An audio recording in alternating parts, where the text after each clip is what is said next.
Gracias. De antemano les agradezco a todos que se hayan dado el tiempo para vernos el día de hoy. Espero que la charla sea totalmente de su agrado y, como siempre, tratando de estar a la altura. ¿Sale? Igual, pues, yo finiquito el programa de reconocimiento y manejo eficiente de la fertilización. Me antecedieron la maestra Lucía y el ingeniero Manuel, y pues a mí me toca dar el último y tercer tema, que es claves y eficacia para la fertilización foliar. Bueno, sin más preámbulo, pues comienzo. Voy a quitar el video para hacer esto un poquito más ágil.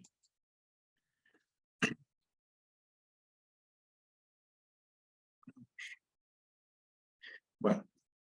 El día de hoy nos vamos a centrar en 4 principales temas. El primero es dar un reconocimiento a la parte de conceptos básicos. El segundo andaría en generar y observar el propósito para una fertilización foliar. Seguiríamos también con el reconocimiento de las etapas de aplicación foliar para que los nutrientes ingresen y se trasloquen a través de la planta. Y por último, resumiríamos todo el contenido en los factores que debemos de tomar en cuenta para poder tomar una buena decisión al momento de realizar la aplicación foliar. ¿Sale? Dentro del marco, pues, como bien les mencionaba, nos vamos a centrar bajo el título Principios clave y eficacia en la fertilización foliar. A partir de aquí tenemos que tener muy en cuenta algunos criterios y conceptos que siempre los debemos de tomar, que siempre los debemos de reconocer, ¿sale? Iniciamos con la parte de qué es una fertilización. Esto tiene que ver con la parte de suministrar o agregar ciertos minerales de característica totalmente soluble. Estos comúnmente los vamos a reconocer como fertilizantes. A partir de aquí nosotros vamos a hacer el agregado nutricional. Ahora, en el mercado y bajo algunos regionalismos, también vamos a encontrar la palabra abono. Sin embargo, teóricamente alucimos que un abono es una sustancia o es un principio activo de carácter totalmente orgánico o natural. Estos pueden ser de origen vegetal o de origen animal, y los cuales los vamos a encontrar totalmente disponibles en forma comercial bajo 2 diferentes variables. La primera es un abono totalmente orgánico, así como se genera la materia orgánica, así tal cual la agregamos. Y el segundo es un abono orgánico enriquecido. Este enriquecimiento se va a dar de manera estructural e industrializada, agregando ciertos nutrientes, bacterias benéficas o aminoácidos que provoquen una potencialización al mismo abono, ¿sabe? Siguiendo con esto, debemos de reconocer exactamente qué es la nutrición. Para ello, reconocemos que la nutrición es un proceso por el cual una planta va a obtener todos los nutrientes que necesita a partir de que estos hayan sido agregados por la mano del hombre. ¿Y cómo van a ser agregados? Pues por medio de los fertilizantes o por medio de los abonos. ¿Con qué objetivo los vamos a agregar? Pues simple y sencillamente con el hecho de querer fomentar un desarrollo en el cultivo. ¿Para qué? Para nosotros lograr un crecimiento sano del mismo con el objetivo de generar una producción y un rendimiento adecuado. Esto pues propiamente con un fin económico. Ya que tomamos los 3 anteriores conceptos, ahora sí vamos y reconocemos qué es una fertilización foliar. Esta se refiere a una técnica por la cual vamos a suministrar principalmente nutrientes, y nosotros enfocamos y tenemos así aquí subrayado las palabras principalmente nutrientes. ¿Por qué? Porque muchas veces en la fertilización foliar o en el hecho de realizar una aplicación foliar, no simple y sencillamente nos segmentamos a agregar la parte de fertilización, sino que también agregamos otro tipo de productos, como lo pueden ser fungicidas, como lo pueden ser insecticidas o agentes de protección externa, ¿sale? En el ámbito de fertilización foliar, nosotros al realizar la aplicación es con un fin y objetivo, el cual es que los nutrientes ingresen a partir de las hojas. Ahora, ¿cuál es el propósito base para que nosotros realicemos una fertilización foliar? Dentro de esto vamos a reconocer tres principales objetivos. El primero es crear una corrección en cuanto a deficiencias nutricionales, básicamente para crear una corrección ante macroelementos o de microelementos, que como bien en los webinars anteriores nos lo comentaban la maestra Lucía y el ingeniero Manuel. También vamos a hacer una fertilización foliar en base al objetivo de aumentar la disponibilidad de nutrientes. ¿Esto cuándo? Cuando ocurran o cuando nuestro cultivo esté pasando por una etapa estratégica en la cual debamos de impulsar o aumentar la disponibilidad de los nutrientes. ¿Cuáles pudieran ser estas etapas? Directamente el desarrollo vegetativo, la etapa de floración, la etapa de llenado, etapa previa a cosecha o posterior a cosecha para poder bajar los azúcares y generar una reserva de nutrientes en el cultivo. El último y tercer objetivo para una fertilización foliar es generar una corrección de problemas ante problemas bióticos o abióticos. ¿Cuáles pueden ser? Pues generar la parte de protección preventiva o generar la parte de protección correctiva directamente ante problemas de plagas o enfermedades. Asimismo, vamos a realizar aplicaciones de característica foliar o aérea cuando tengamos o queramos prevenir altas o bajas temperaturas o cuando nuestro cultivo esté pasando por un estrés hídrico, falta de agua o por un exceso de agua, ¿sale? Esto directamente cuando tenemos inundaciones. Ahora, dentro de los anaqueles o cuando nosotros vamos a un establecimiento y le decimos al cuate que nos está atendiendo, véndeme un foliar, debemos de reconocer básicamente que los productos foliares se dividen en dos en cuanto al esquema nutricional. Podemos ubicar a los bioestimulantes, hechos principalmente de algas marinas, ácidos húmicos, ácidos fúlvicos, algunos que son específicos o que contienen vitaminas, otros tantos que son elicitores o que me van a ayudar a aumentar las fitoalexinas y también toda la parte hormonal.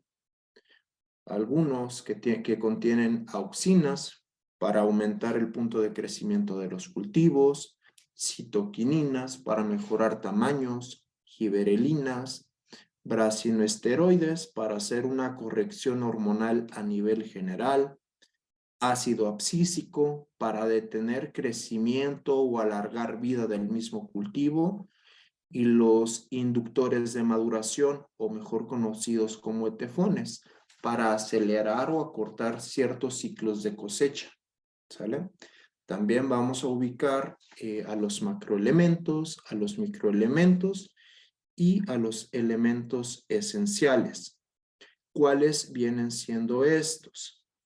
De forma muy puntual y bastante profunda, Lucía y Manuel nos daban un esquema y un panorama bastante claro de qué y para qué y cuándo se utilizan cada uno de los elementos.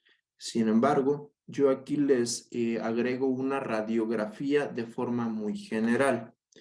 Comentábamos en webinars anteriores que los elementos se van a dividir o vamos a ubicar básicamente 17, ¿sale? De los cuales nos centramos en macro y micronutrientes. Dentro de los macronutrientes ubicamos al carbono, hidrógeno y oxígeno, que la planta los absorbe a partir del agua y del aire. Posterior, encontramos a los macronutrientes primarios, nitrógeno, fósforo y potasio, que deben de ser agregados al cultivo en forma de fertilizantes. Y para esto, tenemos que tener muy en cuenta que las cantidades que se necesitan son en centenas, es decir, arriba de 100 kilos por hectárea, mientras que los macronutrientes secundarios, azufre, calcio y magnesio, van a ser nutrientes que se van a agregar arriba o de 10 kilos por hectárea, ¿sale? Por su parte, los micronutrientes, boro, cloro, cobre, hierro, manganeso, molibdeno y zinc, así como el níquel, van a ser nutrientes que se agregan en cantidades de gramos por hectárea.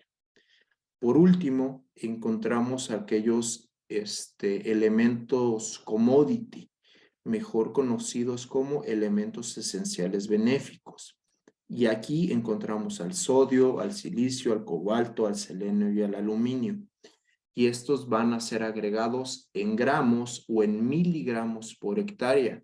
De estos últimos hay que tener muy en cuenta que al ser elementos esenciales benéficos, van a generar un aporte específico para ciertos tipos de cultivos. Por ejemplo, el sodio es un elemento esencial y que nos va a ayudar a potencializar el cultivo del agave, mientras que el silicio es un elemento esencial y que nos va a ayudar a potencializar ciertos cultivos como lo es el tomate, como lo es el pepino, aquellos que son un poquito más débiles ante problemas por virosis. ¿Esto debido a qué? A que el silicio nos va a ayudar a generar y a aumentar las capas celulares o las paredes celulares de los cultivos, haciéndolos y protegiéndolos de una forma más eficiente. ¿Sale? Para la parte de los fertilizantes, en forma general, tenemos que reconocer una cuestión. Y es que cada fertilizante está formado por dos partes, por cationes y por aniones. Los cationes, por su parte, son la carga positiva o es una base, es una sal básica del fertilizante, mientras que los aniones es una sal ácida de los fertilizantes y así se conforman cada uno de ellos. Por ejemplo, el nitrato de calcio, la parte básica, la carga positiva es el calcio y la parte ácida, la carga negativa es el nitrato. También así ubicamos al sulfato de magnesio. La parte positiva, magnesio, y la parte ácida o negativa, el sulfato. ¿Saben? Este slide o esta imagen, ténganla muy en cuenta porque es la parte muchísimo más esencial para que nosotros identifiquemos el cómo va a ocurrir el proceso de fertilización foliar. Una vez que ya reconocimos o tenemos este panorama previo, debemos de enfocarnos a qué ocurre cuando nosotros ya hicimos una mezcla y ya seleccionamos el aparato necesario para poder hacer la fertilización. Aquí debemos de ubicar algunas etapas clave para realizarla. El proceso de fertilización propiamente ocurre bajo un esquema de absorción nutricional y este esquema de absorción nutricional pasa por básicamente 3 etapas.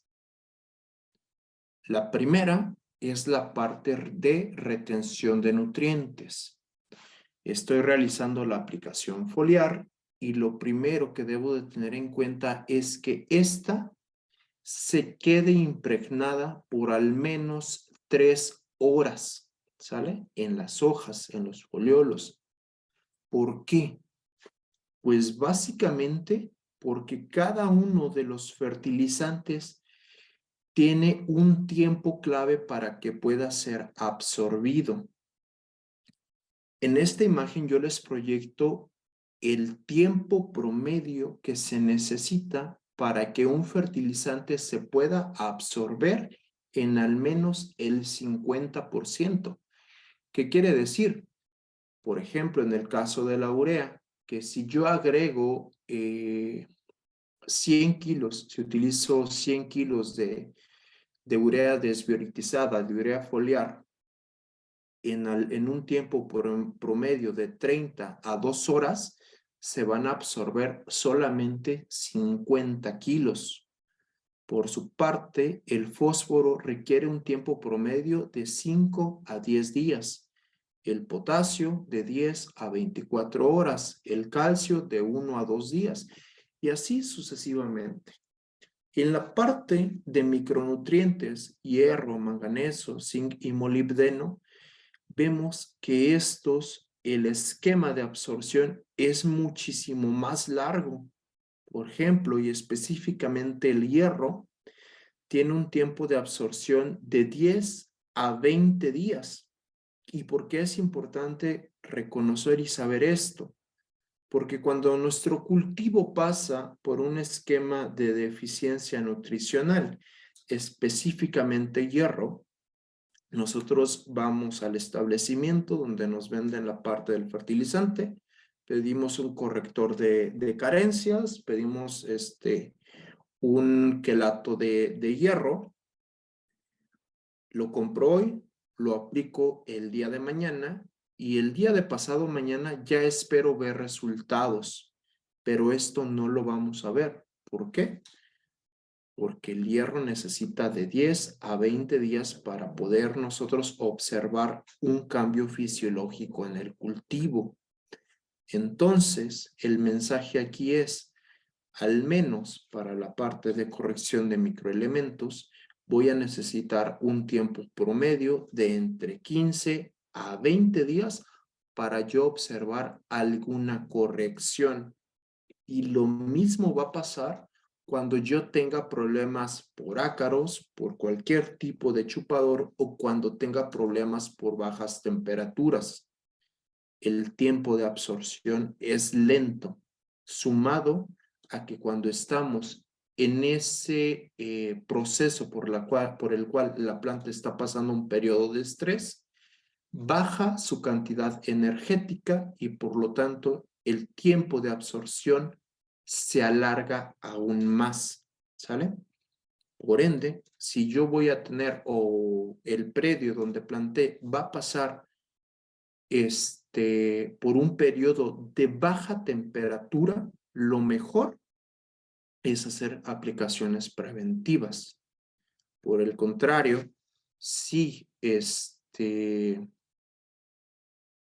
cultivo donde yo tengo establecido pasa por una helada inesperada, pasa por una granizada inesperada, mi tiempo para poder generar una corrección básicamente es de 24 hasta 3 días máximo para poder nosotros establecer todas las correcciones necesarias.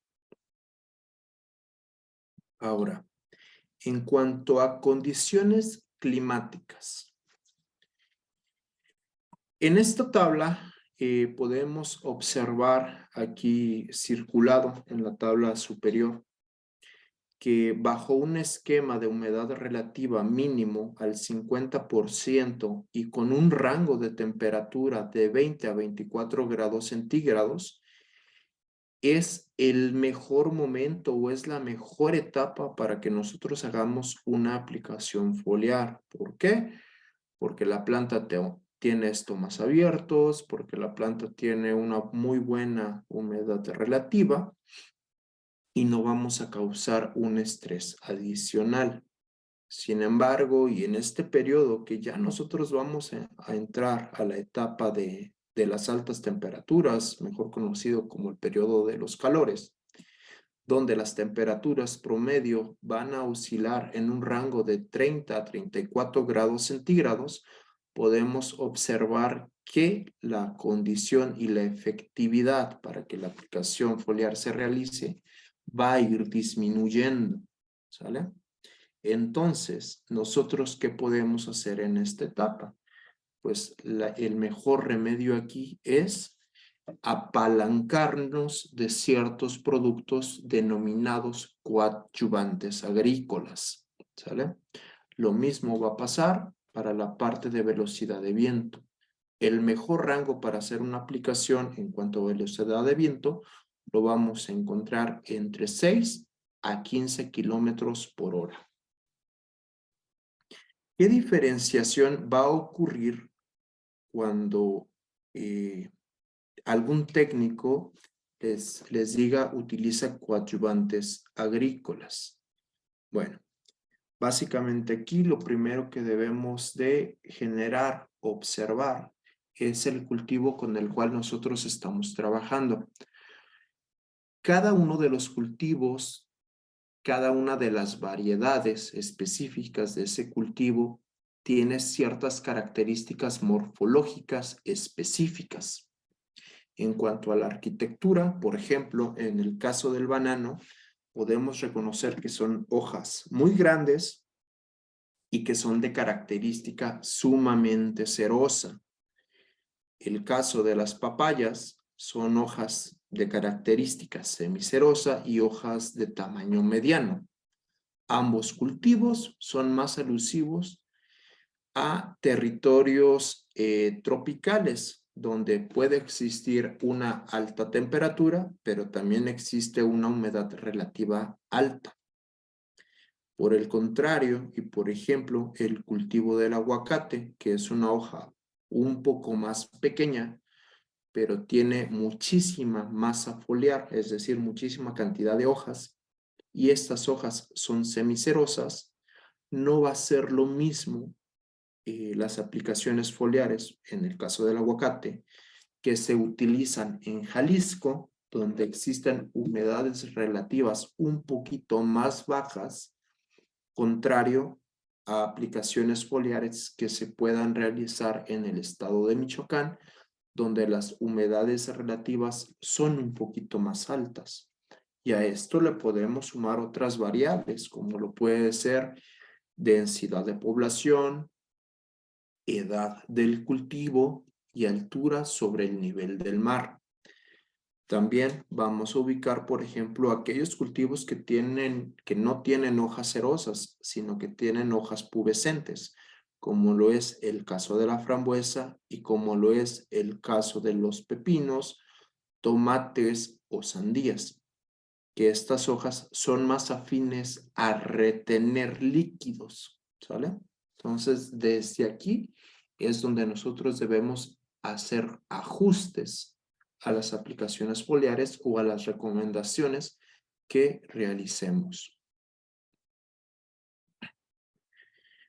Otro de los puntos que debemos tomar en cuenta, ya hablé acerca de la parte de la cera o de la parte pubescente, de los tamaños de las hojas, de la condición climática, pero un punto que también debemos de tomar muy en cuenta es la cantidad o el volumen de agua que nosotros hagamos en las aplicaciones de fertilización foliar.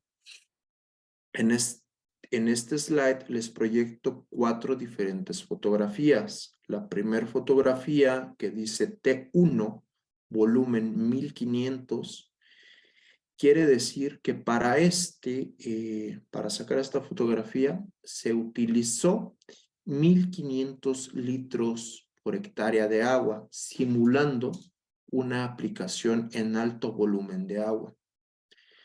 En esta podemos observar bajo un indicador fluorescente que existe un excelente cubrimiento. Es decir, pues aquí puedo tener plena noción positiva de que la fertilización foliar pues va a tener muchísimo éxito. Sin embargo, aquí, ¿cuál es el problema? Que yo estoy utilizando un alto volumen de agua.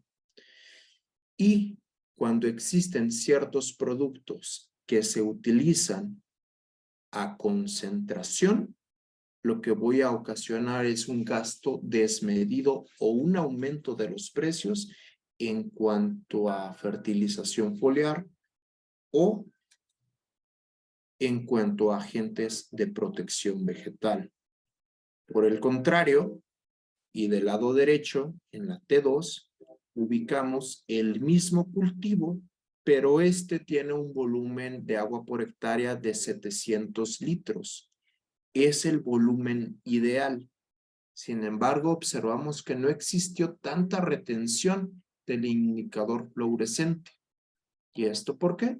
Porque fue muchísimo menos agua y la mayoría simple y sencillamente se lavó o se evaporó.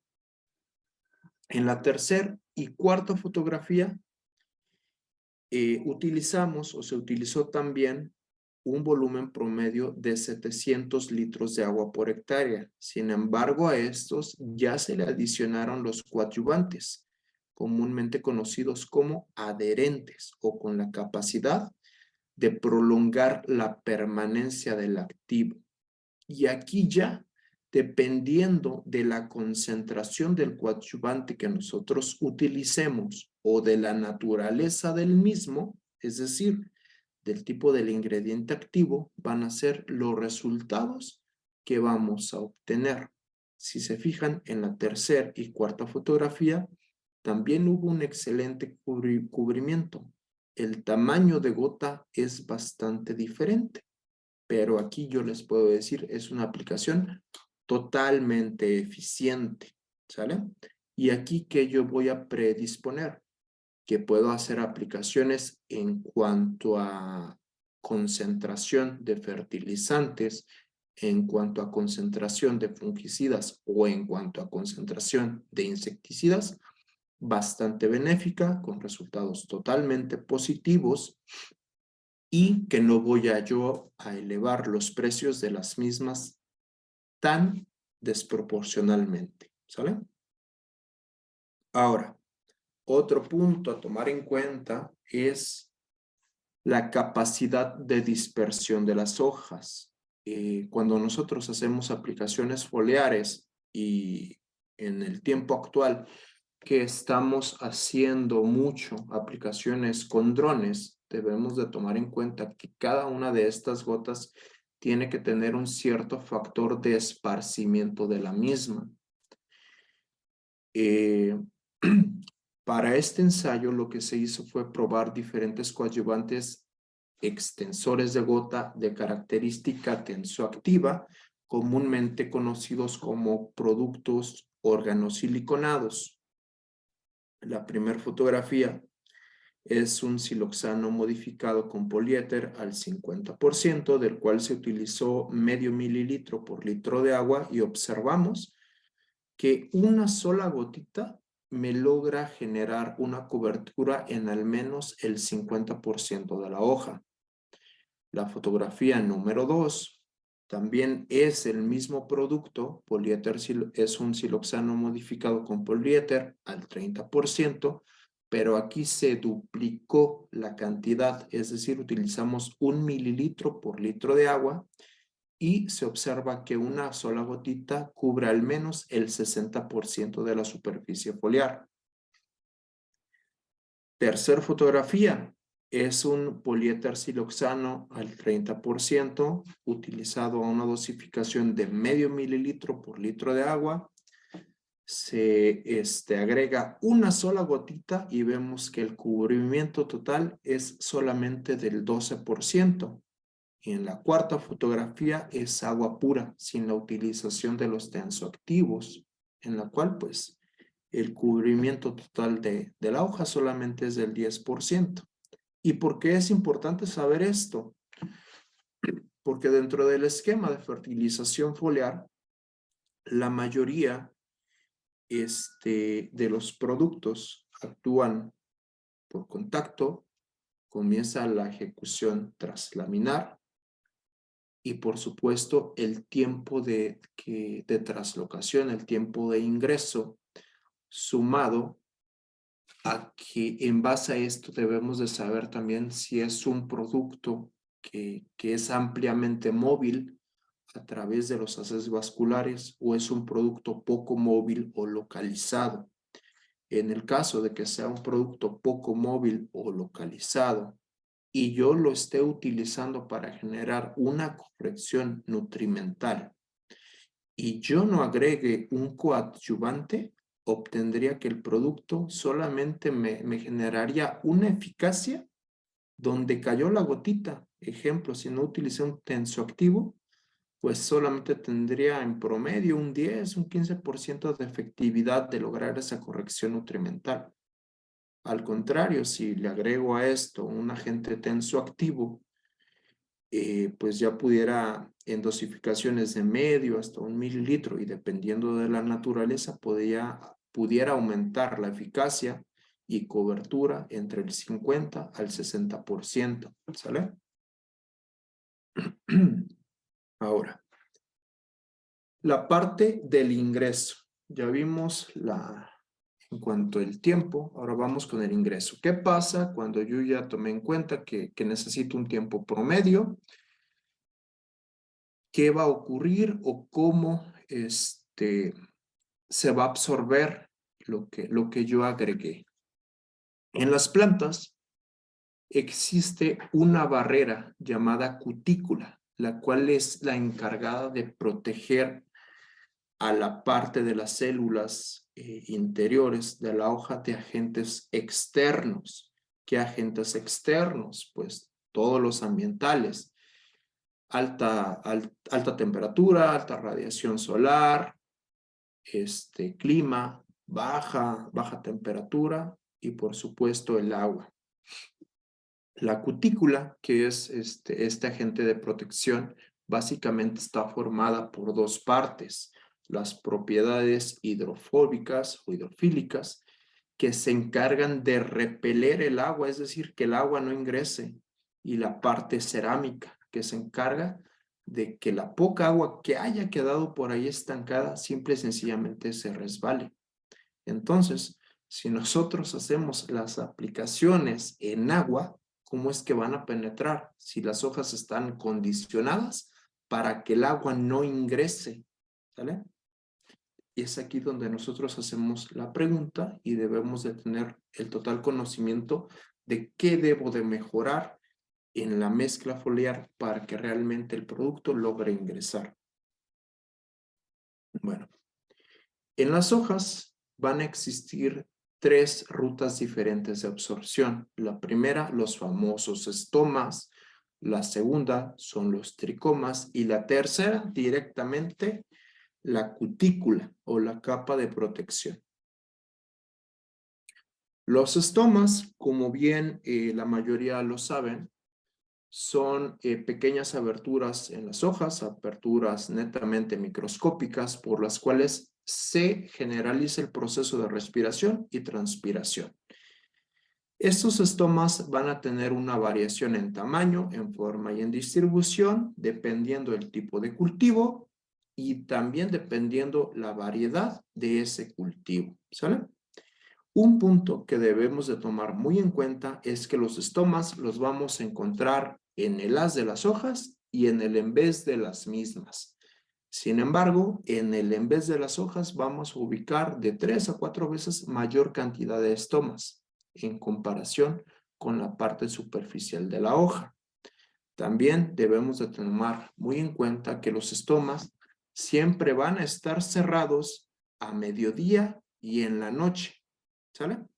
Entonces, si yo hago aplicaciones nocturnas, pues la aplicación nocturna no va a tener efectividad de absorberse por medio de los estomas, ¿sale? Esto ténganlo muy en cuenta. Más adelante les doy otro comentario. La segunda vía de absorción es a través de los tricomas. Los tricomas pues van a ser micropelillos que se los vamos a encontrar en la superficie de la hoja los cuales tienen diversas funciones, entre las cuales van a destacar la protección, generar también una guía para insectos polinizadores, generalizar un control en cuanto a temperatura y fomentar el hecho de la desecación de las hojas, es decir, evitar que el agua interior se evapore en su totalidad. En la parte base de cada uno de los tricomas existen orificios microscópicos conocidos como ectodesmos. Estos ectodesmos van a generar grietas que me van a conectar el citoplasma de la célula con la epidermis o con la parte superficial de la hoja. Es por estos espacios o grietas por los cuales se va a traslocar los nutrientes que nosotros agreguemos vía foliar. ¿Vale? Y por último encontramos a la cutícula. La cutícula o la capa protectora es la principal vía de acceso para los nutrientes vegetales que agreguemos de forma foliar. La cutícula va a absorber los nutrientes a través de una forma pasiva. Esta forma pasiva la vamos a conocer como gradientes de atracción. ¿Qué quiere decir esto? En los gradientes de atracción tenemos que reconocer e irnos slides atrás donde yo les platicaba de cómo se conforma un fertilizante. Les decía que el fertilizante se conforma por una parte positiva denominada catión y por una parte negativa denominada anión. Los gradientes de atracción tienen que ver con que en las hojas primero van a ingresar los cationes, es decir, todas las partes positivas. En el caso de un nitrato de calcio, primero ingresaría el calcio. Una vez que todo el catión, toda la parte positiva ingresó, lo que va a hacer es jalar a la parte negativa, es decir, a los aniones. Y con eso se cumple un gradiente de atracción. En la cutícula, el gradiente de atracción va a ocurrir en unos pequeños poros llamados poros hidrofílicos. Y los poros hidrofílicos van a aumentar su capacidad de absorción por la noche, ¿sale? Entonces, y resumiendo esta parte, si yo realizara una aplicación nocturna, mi mejor vía de entrada va a ser la parte cuticular, específicamente por los poros hidrofílicos. Sin embargo, si yo hago una aplicación foliar de día, 8 de la mañana hasta 10 de la mañana, voy a tener 3 vías de acceso: la cutícula, los estomas y los tricomas. ¿Sale? Bueno, ya ingresó el nutriente. Ahora el gran detalle es que el nutriente se mueva por los haces vasculares. Y para esto debemos de reconocer que existen dos medios de transporte y movimiento.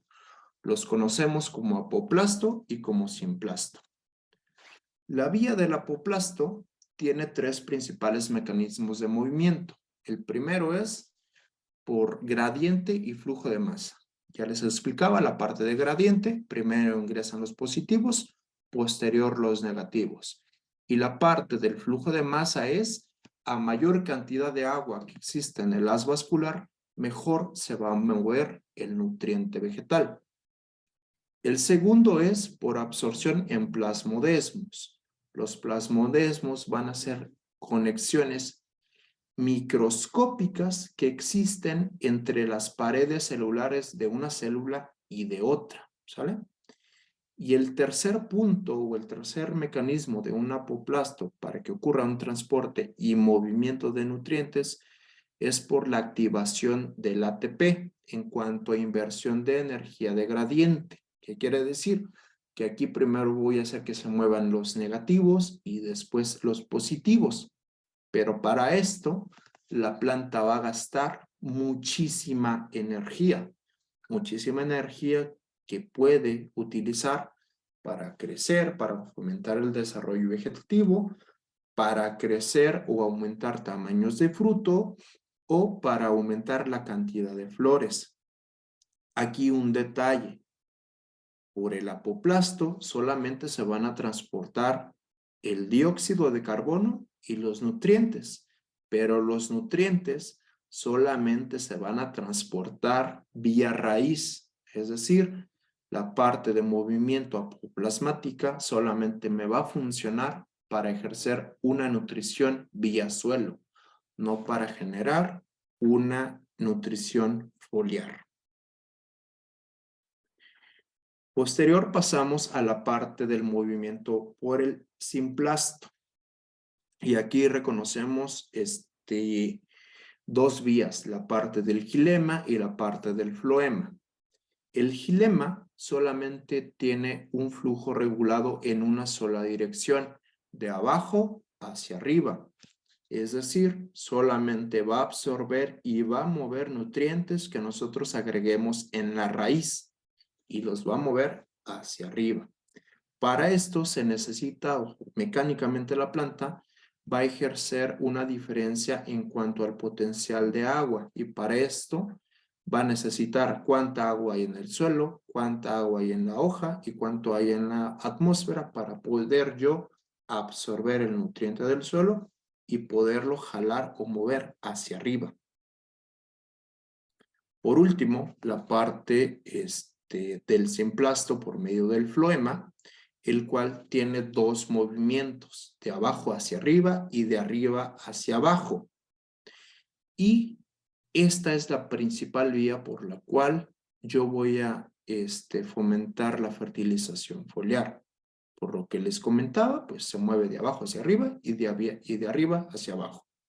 Para esto debemos de reconocer que por el floema solamente se van a mover los cationes divalentes, es decir, la parte positiva del fertilizante y se van a mover en una mejor medida aquellos cationes que tienen dos cargas positivas. Los aniones no se van a mover por el floema. ¿Esto debido a qué? A que las paredes celulares del floema tienen cargas negativas, ¿sale? Entonces van a quedar totalmente estáticas. En el floema también debemos de reconocer que me va a mover de una mejor medida aquellos nutrientes que tengan pH alcalino, ¿va? Lo que les comentaba, los cationes son la parte iónica positiva, ejemplificada en la parte básica o la parte alcalina, mientras que los aniones son de pH negativo y son de naturaleza totalmente ácida, ¿va? Y el floema también va a tener un tipo de movimiento denominado relación fuente-consumo. Es decir,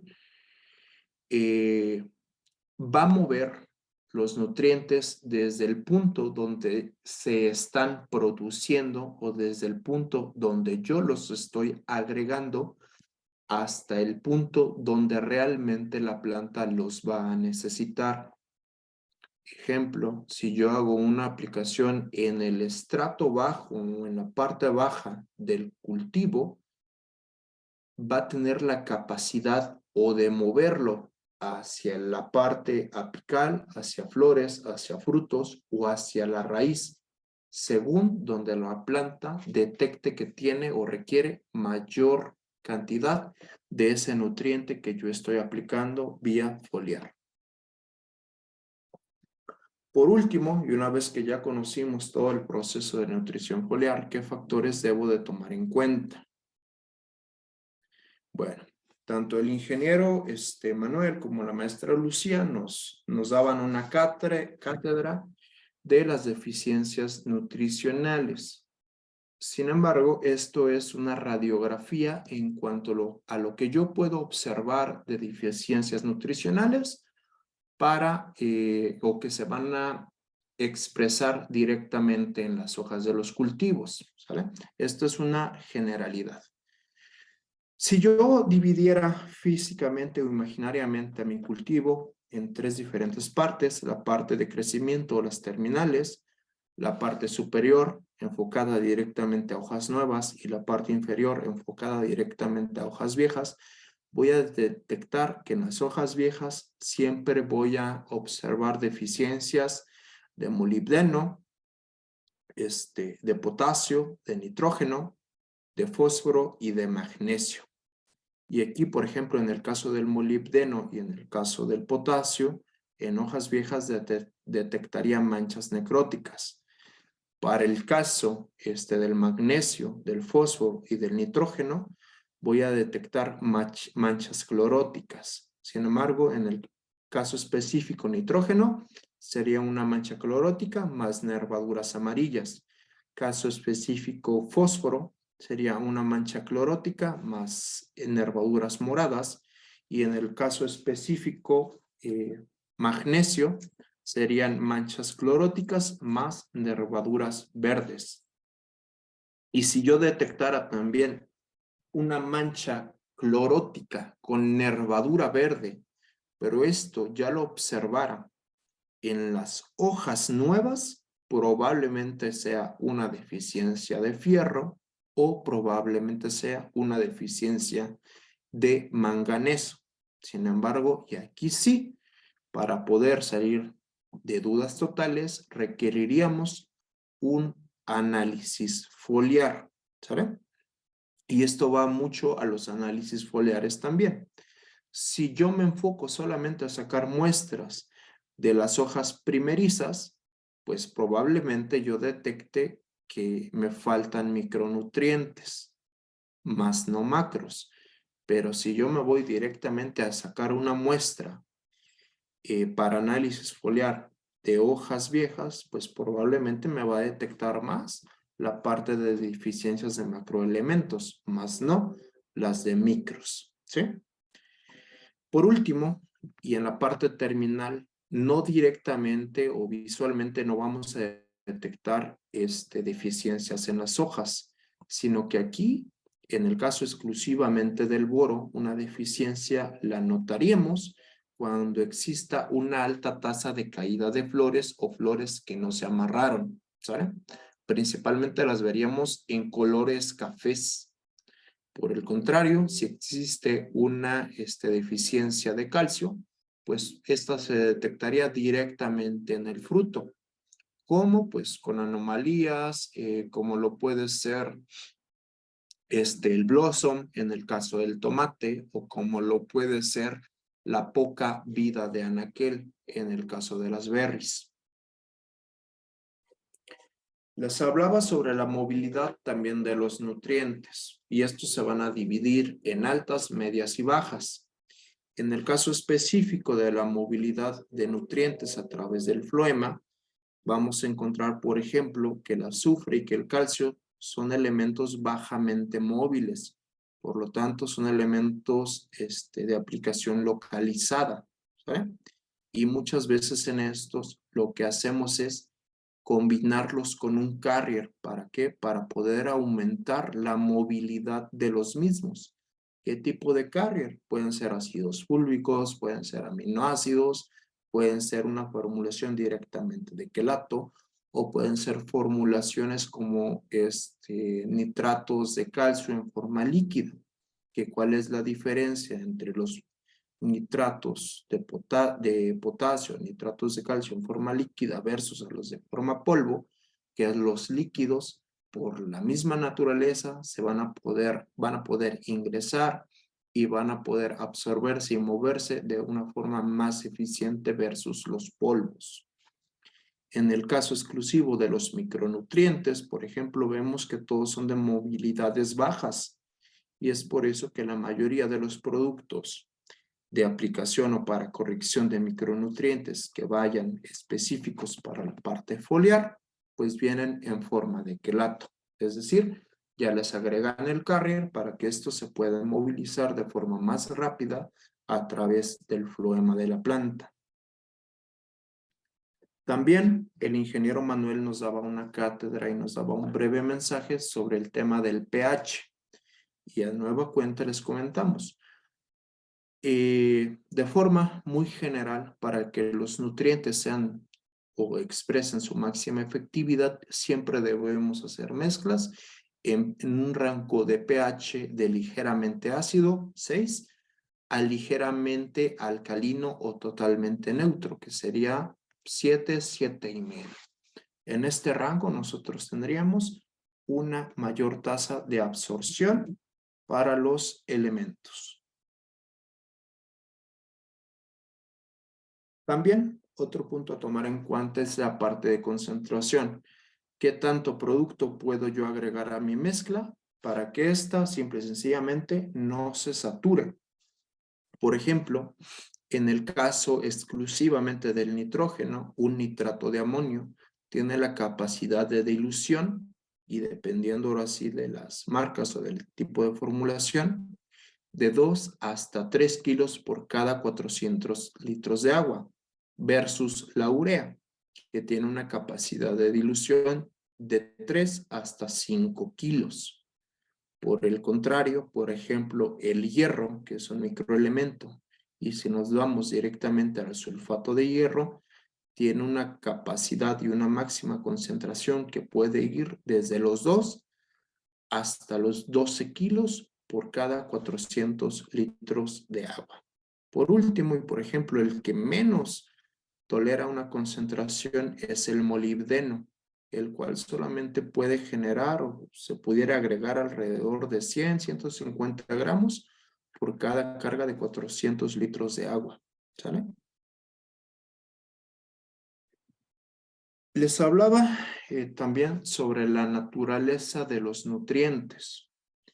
El caso específico del potasio, en tablas anteriores les comenté que el potasio tiene un tiempo de absorción que puede ir desde 10 a 24 horas. Y a esto le tenemos que sumar el factor de varianza de la naturaleza del fertilizante. Por ejemplo, en este ejercicio contemplamos un sulfato de potasio, un sulfato monopotásico y el nitrato de potasio. Si nosotros teóricamente agregáramos 100 kilos por hectárea, 24 horas después del momento de aplicación, esperamos que se hayan absorbido al menos 50 kilos. Hacemos la aplicación, 100 kilos por hectárea, 24 horas después, yo espero que en análisis de hoja aparezcan al menos 50 kilos. Hago análisis de hoja y resulta que el nitrato de potasio solamente logró absorber 43 kilos y perdió 7 kilos. El fosfato monopotásico de esos 50 kilos esperados logró absorber 33 y se perdieron 16.